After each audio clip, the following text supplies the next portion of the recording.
gue punya cerita. Ini cerita dari nyokap gue. Nyokap gue baru cerita hari ini. Jadi gini, mama gue ini punya kayak punya temen di kampung gitu.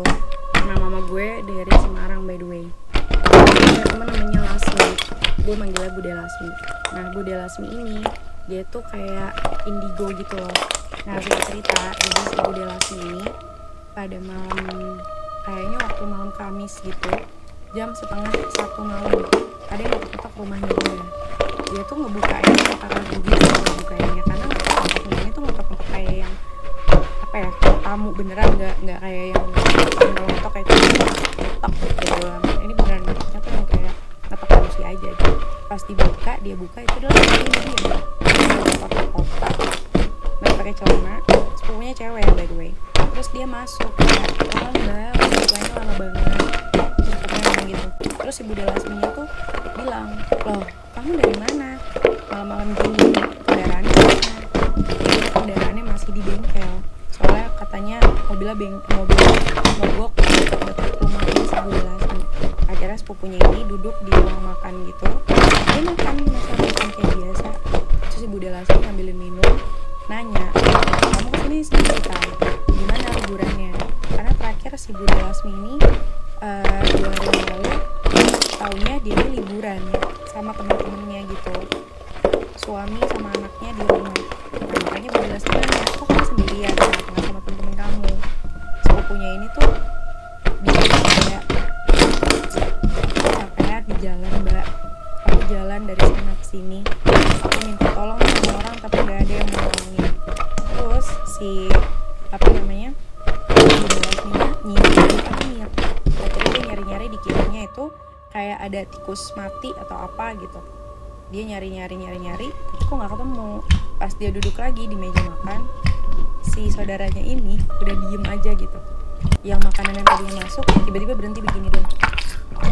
Terus Bude Lasminya duduk nanya kayak, sebenarnya kenapa, kamu ini kenapa? Sepupunya cuma jawab, mbak tolong bilangin sama suami saya. Aduh gue sedih banget deh. Tolong ikhlasin saya, jangan nyari saya lagi. Cuma nyari saya pun saya udah gak bisa balik lagi. Akhirnya Bude Lasminya sadar kalau misalnya si sepupunya ini tuh udah meninggal. Panjang banget, jadi kalau misalkan rame gue bikin part 2. Ini part 2-nya. Nah pas si Bude Lasminya ini udah sadar kalau misalnya si sepupunya ini udah meninggal, dia tuh nangis sejadi-jadinya. Terus si saudaranya itu bilang sama Bude Lasmi, "Mbak, gak usah sedih lagi. Saya kesini cuma mau minta bantuan sama Mbak untuk ngomong sama suami dan anak saya. Kalau nggak perlu nyari saya lagi. Dan tolong bilangin sama anak saya juga, semoga dia bisa mandiri tanpa ibunya. Karena saya tahu suami saya dari kemarin mikirin saya, nangisin saya, karena saya nggak ada kabar sama sekali. Anak saya juga masih kecil, jadi dia mungkin belum begitu paham tentang kepergian saya." terus Bude Lasmi bilang, iya nanti saya sampein ke suami dan anak kamu. Terus Bude Lasmi nanya lagi, sebenarnya nih kamu meninggal kenapa? Nah saudaranya yang tadinya tatapannya kosong tiba-tiba jadi nangis. Dia menjelaskan kalau misalnya dia ini kecelakaan di jalan ini. Terus si saudaranya ini bilang sama Bude Lasmi, "Mbak, saya tahu Mbak punya kemampuan lebih, dan cuma Mbak yang bisa bantuin saya untuk ngomong sama suami saya dan anak saya. Dan saya minta tolong sama Mbak juga untuk mengikhlaskan saya." sedih banget. Terus dengan keadaan Bude Lasminya masih nangis gitu, si saudaranya ini tuh bilang sama Bude Lasmi, "Mbak, saya pergi ya. Tolong jagain anak saya. Anggap dia seperti anakmu juga ya." terus si Bude Lasmi tuh ngelihat dia bener-bener yang hilang gitu, tapi nggak yang langsung hilang gitu loh. Dia nih jalan tapi lama-lama kayak bayangannya hilang, kayak kebawa angin gitu.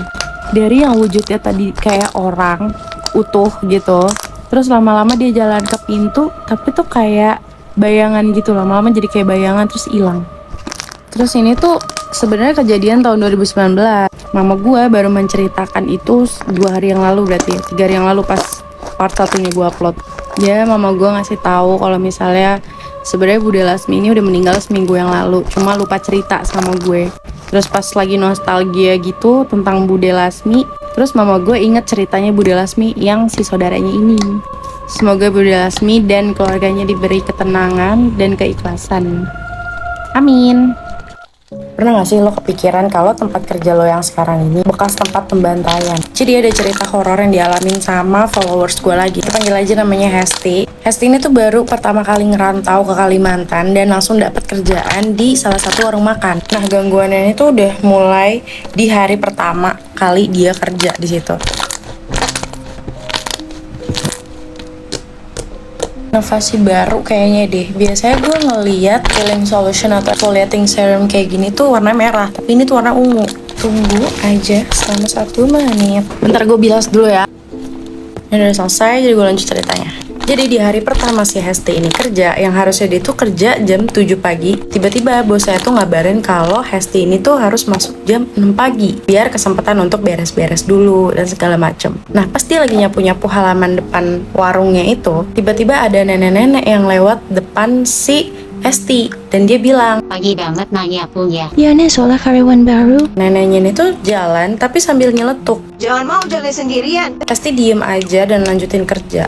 Nah, setelah beres nyapu dan beres-beres lainnya, bosnya ini tuh datang. Nah, sembari nunggu pelanggan, mereka ini tuh ngobrol biar kenal satu sama lain. Tiba-tiba ada seorang ibu lagi gendong bayi kayak sekitar umur 2 bulanan gitu. Terus bosnya itu sambil sumringah dan dia bilang, Pembeli langgananku, layani dulu Gi. Dia biasanya beli bubur ayam. bosnya bilang kayak gitu ke Hesti. Nah, pas Hesti lagi nyiapin buburnya, ibunya ikut ngebantuin dan ngebisik-bisik gitu sama Hesti. Ibu-ibu ini tuh pelanggan kita. Setiap pagi dia selalu beli bubur.